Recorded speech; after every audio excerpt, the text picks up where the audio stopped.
தோழமை சொந்தங்களுக்கு பணிவான வணக்கங்கள். அன்புடன் KVS. அஞ்சல் துறை 17/2/2025 அன்று அஞ்சலகத்தினுடைய உயர் அதிகாரிகளுக்கான நடைமுறை அதிகாரங்களை பற்றி பல்வேறு திருத்தங்களை கொண்டு வெளியிட்டிருக்கிறது. முக்கியமாக இதிலே என்ன சொல்லப்பட்டிருக்கிறது என்பதை பற்றி மட்டும் பார்ப்போம். ஏனென்றால் இது நிறைய பக்கங்கள் கொண்டது. இதை முழுமையாக வரிக்கு வரி நாம் சொல்ல வேண்டிய தேவையில்லை. அதே நேரத்தில் முக்கியமாக என்னென்ன மாற்றங்கள் ஏற்பட்டிருக்கிறது என்பதை பற்றி மட்டும் நிச்சயமாக நாம் பார்க்க வேண்டும். ஒரு மாநில அஞ்சல் துறை தலைவராக இருந்தால், அதாவது GPMG இருந்தால், அவர்களுக்கு ஏற்கனவே இருக்கக்கூடிய அனைத்து பவர்களும் அப்படியே தக்க வைக்கப்படுகின்றன. இதை தவிர புதிதாக அவர்களுக்கு வழங்கப்பட்ட அந்த விசேஷமான ஒரு அதிகாரம் என்னவென்றால், GDS ஊழியருடைய TRCAவினை புரொடெக்ட் செய்யக்கூடிய, பாதுகாக்கப்படக்கூடிய அந்த உத்தரவானது இனி GPMG அவர்களால் வெளியிடப்படலாம் என்று சொல்லப்பட்டிருக்கிறது. அது மட்டுமல்லாமல் ரீலொகேஷன் மூலமாகவோ ரீஎம்ப்ளாய்மெண்ட் மூலமாகவோ ஒரு BOO அல்லது SOவினை மாற்றக்கூடிய முழு அதிகாரம் என்பது GPMGக்கு தரப்பட்டிருக்கிறது. அதே போன்று ஒரு துணை அஞ்சலகத்தினை மற்றொரு துணை அஞ்சலகத்துடன் இணைக்கக்கூடிய அந்த மெர்ஜருக்கான அந்த அதிகாரமும் GPMG அவர்களிடம் வழங்கப்பட்டிருக்கிறது.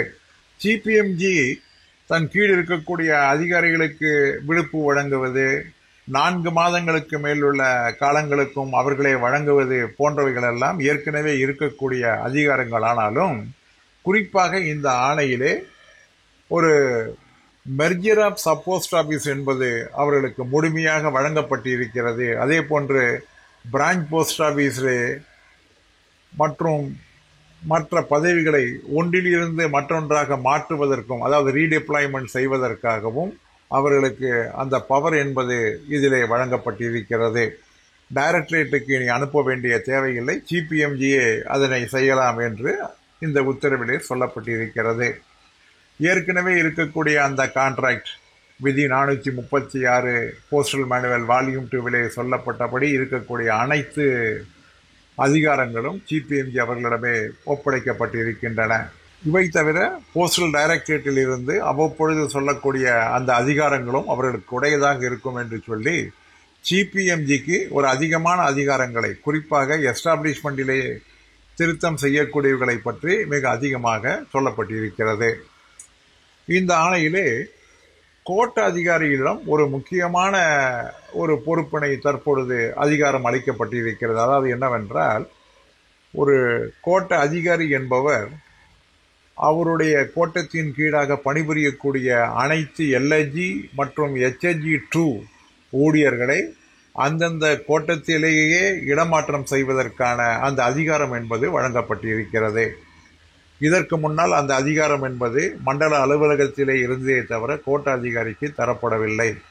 இந்த ஆணையின்படி இனி HHG2வினுடைய இடமாற்றங்களை அந்தந்த கோட்டங்களிலே அவர்கள் செய்யலாம் என்று சொல்லப்பட்டிருக்கிறது.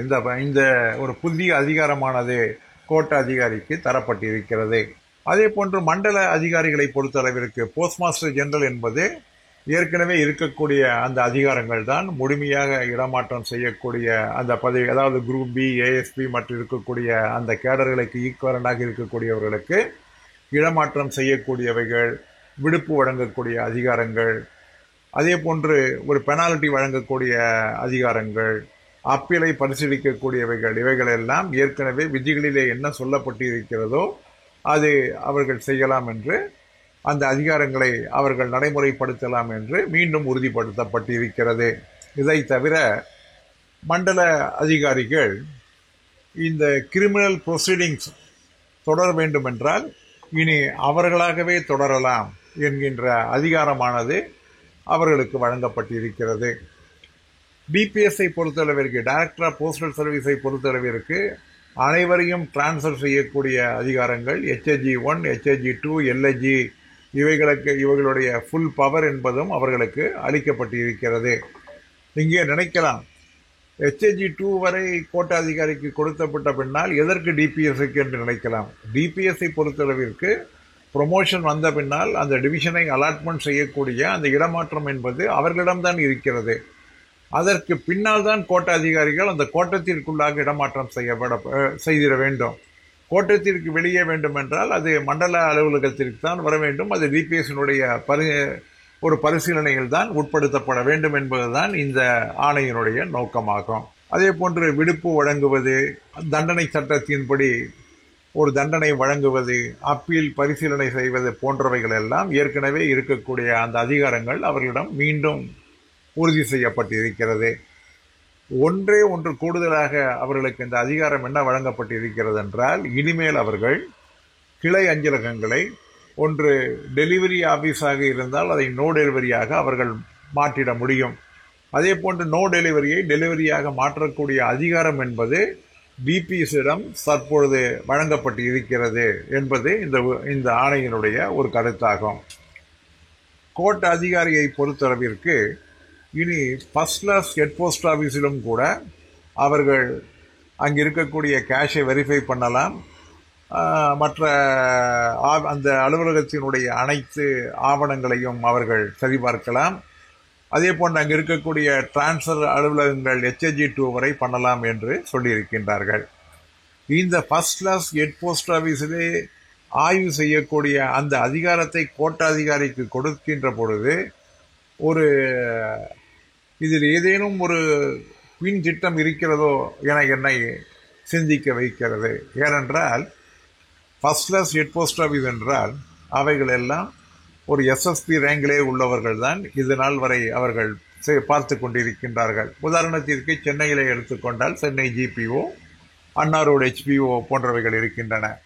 இவைகள் எல்லாம் கோட்ட அதிகாரியினுடைய ஆய்வுக்கு கீழ் வருகிறது என்றால் எதிர்காலத்திலே இவைகள் எல்லாம் கோட்டத்தின் கீழாக கொண்டு வந்து தற்பொழுது இருக்கக்கூடிய அந்த ஸ்டேட்டஸ் என்பது மாறுவதற்கான அல்லது ஏற்கனவே சொல்லப்பட்ட பிரின்சிபல் ஹெட் போஸ்ட் ஆஃபீஸ் என்பது மீண்டும் உருவாக்கப்படுவதற்கான ஒரு வாய்ப்பா என்கின்ற ஒரு சாதாரண ஐயம் எனக்கு எழுந்திருக்கிறது என்பதை மட்டும் நான் உங்களிடம் சொல்லிக் கொள்கிறேன். மற்றபடி இந்த ஆணையிலே மிகப்பெரிய மாற்றங்கள் இல்லை.